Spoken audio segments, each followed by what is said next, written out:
Hello, I'm Dr. Bryce Kaye, and welcome to my home port in Oriental, North Carolina.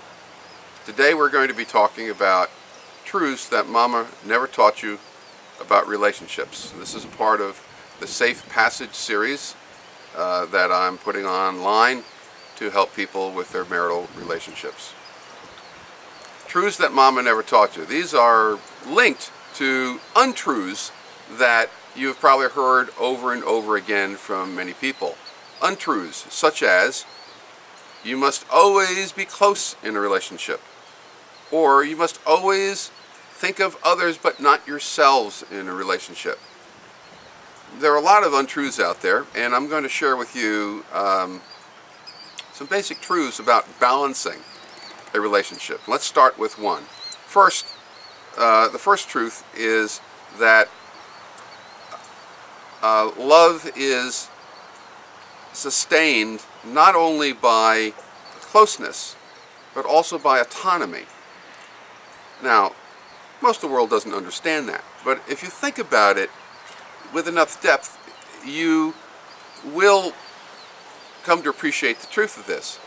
And it's based on a fundamental paradox in our human nature. On one hand, we want to be close, we want to belong, we get married because we want to connect, be a part of something. But we also want our privacy, we want to stand on our own 2 feet, we want our own beliefs, we want to be independent, we want to be free. So we want to connect and be a part of something, we want to be independent and be free. We're a paradox. We have paradoxical needs within ourselves, but that's okay. We want air and we want water, but we don't take them in at the same time. We take them in at different times. And in a relationship, that's what you're going to need to do. You're going to need to be close and nourish the relationship, and you're also going to need to, at times, be thinking for yourself. And even in opposition to your partner, when you think that the responsible route to go is your idea and not your partner's idea. And so it's not a geographical autonomy that you need. It's not about going out someplace and bowling or being with the girls, so that's perhaps a good idea to do, but it's about actually having an independent expression of will, an independent expression of desire. Okay, so that's very important in a relationship, that you balance and you go back and forth. Now, the second truth is that conflict in a relationship can protect and preserve attraction. Unusual idea, isn't it? What happens if you're so conflict phobic that you don't express your will, that you're always thinking about your partner and you're not thinking about yourself? Well, that sounds very noble to some people, but what happens is that if you're always looking to your partner's will and their desire for happiness to guide you, you will actually grow weak. Just as if you're lying in bed after an operation for 6 months, you're going to atrophy. And a part of your personality, your what I call the hedonic system, the ability to express will and desire, is going to grow weak. And the very extreme of that, some of you who are watching are going to recognize, is that sense of, I don't know who I am anymore. I don't know what I want. I feel like I'm suffocating. I feel like I'm drowning. There's a real sense of losing oxygen when people do not express will. And to express will, you need to express, you need to engage in conflict. There are 3 types of conflict necessary to sustain a healthy relationship. You need to negotiate for a balance, that your desires are right up there with your partner's in the common agenda. You need to confront broken agreements, and you also need to confront what I call boundary intrusions, the little insults that we all do we step on our partner's toes. We say, instead of asking, will you please get the paper, we say, we get the paper. Or we talk down to our partner, you should do this, you shouldn't have done that. Or tell our partner what he or she is thinking without asking. There are numerous ways. We're clumsy oafs in relationships, and we frequently intrude. But if you suck it in and you do not confront, that shame goes in and accumulates into a ball that eventually feels like it's strangling you. And long before you get to the point of saying, I don't know who I am anymore, long before that point, you lose attraction. In most of the couples that I see, it's almost always the person who is under expressive of will, who's refusing to conflict, who is losing the attraction first. The trick is to have healthy conflict that corrects. Healthy conflict is a corrective mechanism in the balance of relationships. Okay?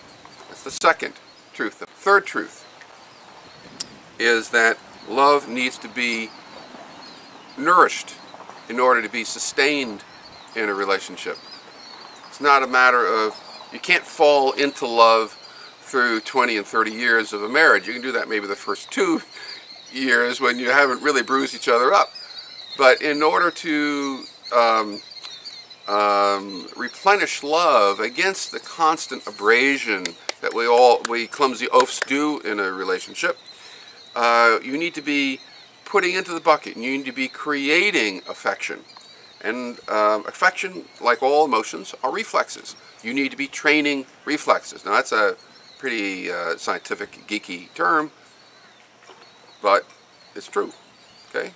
Emotions start up here and involve the whole body. So how do we do that? Well, before we get to that, let me just give you a metaphor. The metaphor is one of a bucket.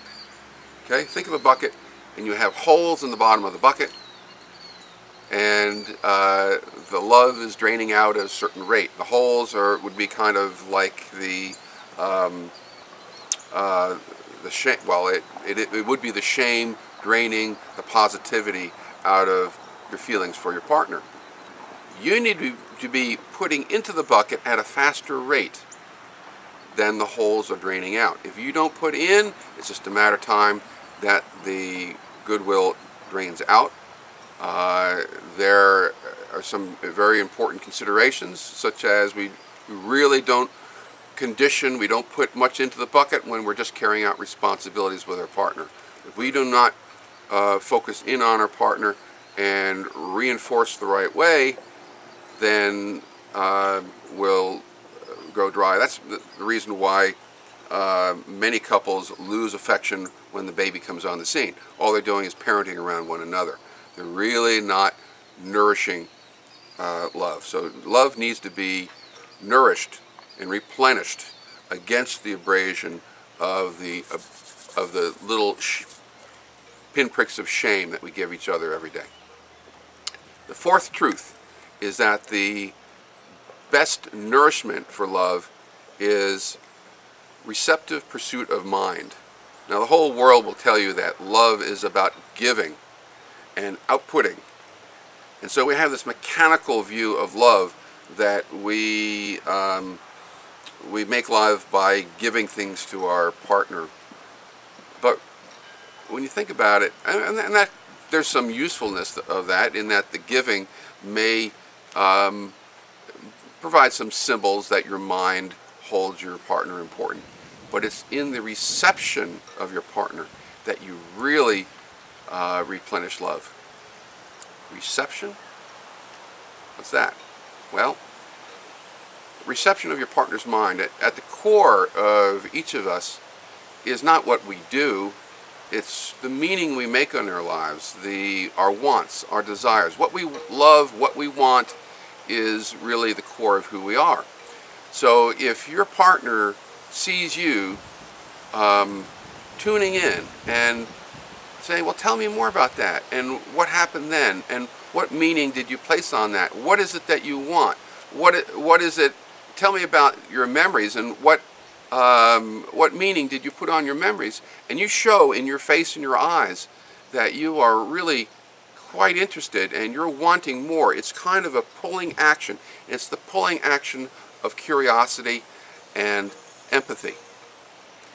Curiosity and empathy is more of a receptive process.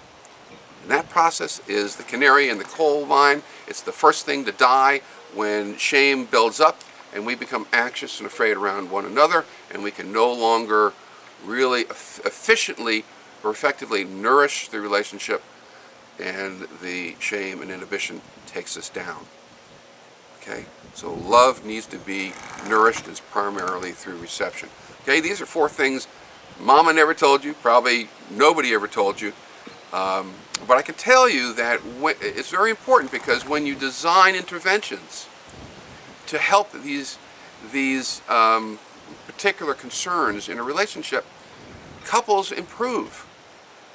Okay, that's how I know these dimensions are at work.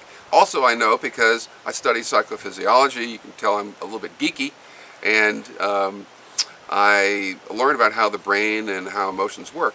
But when you intervene, when you make sure that couples give time away from responsibility and tune in, you can see the love starting to build back.